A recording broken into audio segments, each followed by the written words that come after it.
फिर बेंसर ना थोड़ा रूडली बोलते हैं कि क्या तुम्हें कुछ चाहिए था? तो कैमेलिया कहती है कि नहीं बॉस, मैं बस ऊपर कॉफ़ी पीने के लिए आई थी तो आप मुझे दिख गई इसलिए मैं यहाँ आई। तो बेंसर बोलते हैं कि तो फिर तुम मुझे थोड़ा अकेला छोड़ दो, मुझे ज़रा सोचना है। तो कैमेलिया कहती है कि क्या आपको मेरी हेल्प चाहिए बॉस? तो बेंसर बोलते हैं क्या?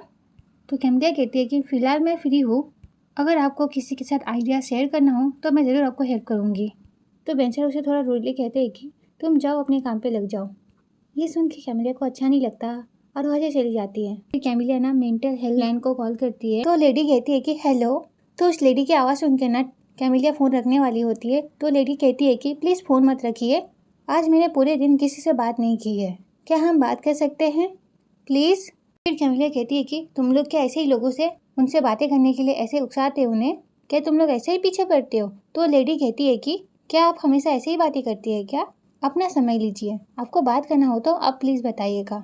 तो कैमेलिया कहती है कि मैं अपने बॉस को पसंद करती हूँ, मैंने अब तक उन्हें ये बात बताई नहीं है क्योंकि वो बिल्कुल भी मुझे पसंद नहीं करते, क्योंकि वो किसी और को पसंद करते हैं और वो मेरी कलीग है। वो हमेशा एडवाइस के लिए मेरे पास ही आते हैं, जैसे कि उसे कहाँ ले जाओ और मैं क्या पहनूं, वो हमेशा मेरी एडवाइस लेते हैं और मैं हमेशा उनकी मदद करती हूँ। हालांकि मैं ये करना नहीं चाहती हूँ, मुझे एक अच्छा दोस्त बनने का नाटक करना क्यों पड़ रहा है? तो लड़की कहती है कि मैडम मैं वो आगे और कुछ कहती है। तो कैमेलिया कहती है कि मुझे तुम्हारी ओपिनियन नहीं चाहिए। आज वो उसके प्रॉब्लम की वजह से बहुत परेशान थे, मैंने उन्हें परेशानी में देखा तो मैं उनके पास बात करने के लिए चली गई। मेरा इरादा अच्छा था और मैं मदद करना चाहती थी, पर उन्होंने कहा कि जाओ और अपना काम करो। मैं ये सब बर्दाश्त नहीं कर पाऊंगी, मैं पागल हो जाऊंगी, मैं पागल हो जाऊंगी। मुझे ये बात किसी को बतानी थी पर कोई है ही नहीं।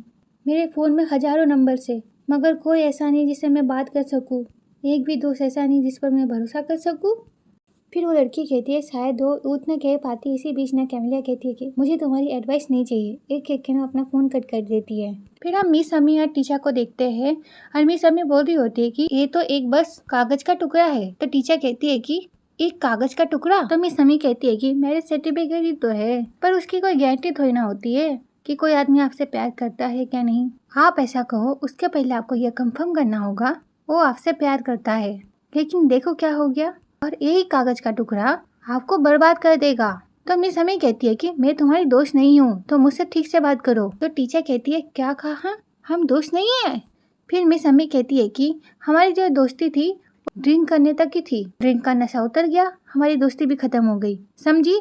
तो टीचर कहती है ओ अच्छा तो ये बात है। तो मिस हमें कहती है कि मुझे डिफेंड करना तो ये तुम्हारा काम है और तुम्हें ये केस मेरे लिए जीतना ही होगा, तो मैं तुम्हारी फीस मिल जाएगी। टीचर कहती है कि आज मैं आपको यहाँ ये बताने के लिए आई हूँ केस मैं नहीं ले रही हूँ। तो मिस हमें कहती है क्या तुम पागल तो नहीं हो गई? उसके बाद उनका बटलर आता है वहाँ पे और कहता है कि मैम सॉरी मैं 11 कह रही थी, उनका नाम ना मनाव है। तो उनका बटलर कहता है कि मनाव और जैक यहाँ पे आए हैं। फिर हम मना हुआ जैक को देखते हैं, वहाँ पे मिस अम्मी जाती है और कहती है कि तुम्हारी हिम्मत कैसी हुई यहाँ पे आने की? तो मनाव कहती है कि हेलो एमी, कैसी हो तुम? मैं यहाँ पे इसलिए आई हूँ क्योंकि तुम पूरी तरीके से अकेली हो ना, अकेलापन हो रहा होगा ना। अरे तुम्हारा चेहरा क्यों उतरा हुआ है? हमें कहती है कि अब तुम्हें क्या चाहिए मुझसे? इनको ना मैं मिस 11 ही कहूंगी, तो आप लोग कंफ्यूज मत होना। मिस 11 कहती है कि तुमने कहा तुम्हें मैरिज सर्टिफिकेट चाहिए, तो मैं हमारा मैरिज सर्टिफिकेट फ्रेम करवा के लाई हूँ सिर्फ तुम्हारे लिए, देखो। तो जैक बोलता है कि मिलाओ, तुमने तो मुझसे कहा था कि तुम्हें माफ़ी मांगनी है। तो मिस 11 कहती है कि चुप करो। तो मिस हमें कहती है कि अगर तुम्हारी बात खत्म हो गई तो तुम दफ़ा हो जाओ यहाँ से। तो मिस 11 कहती है कि एक चीज़ और है तुम्हारे लिए, इसे पकड़ो ना जैक। मैंने मेरे लॉयर के थ्रू तुम्हारे खिलाफ लॉ सूट फाइल किया है। कुछ लेडीज इतनी डेस्परेट होती है कि वो लोगों से उनका हस्बैंड चुराती है। देखो बोल भी कौन रहा है। ये सुनकर तो जैक का मुंह भी खुला का खुला रह जाता है कि बोल क्या रही है। उन औरतों को शादीशुदा मर्द बहुत पसंद आता है, इसलिए तो वो उनकी मिस्ट्रेस बन जाती है। मैं एक ऐसी मिस्ट्रेस पर केस दर्ज करूंगी, मैं उन्हें सबक सिखाऊंगी और मैं उनके खिलाफ इमोशनली डैमेज केस करूंगी। तो मिस हमें कहती है कि क्या मेरे खिलाफ केस? तो मिस 11 कहती है कि तुम इसकी मिस्ट्रेस हो, है ना? फिर यहाँ पे टीचर आ जाती है और कहती है कि मैंने इरादा बदल दिया है, मैं ये केस ले रही हूँ क्योंकि मैं नहीं चाहती इन्होंने जो पहले गलती की वो फिर से करे। तो मिस 11 कहती है कि तो फिर तो हम कोर्ट में मिलेंगे, मिस्ट्रेस की लॉयर।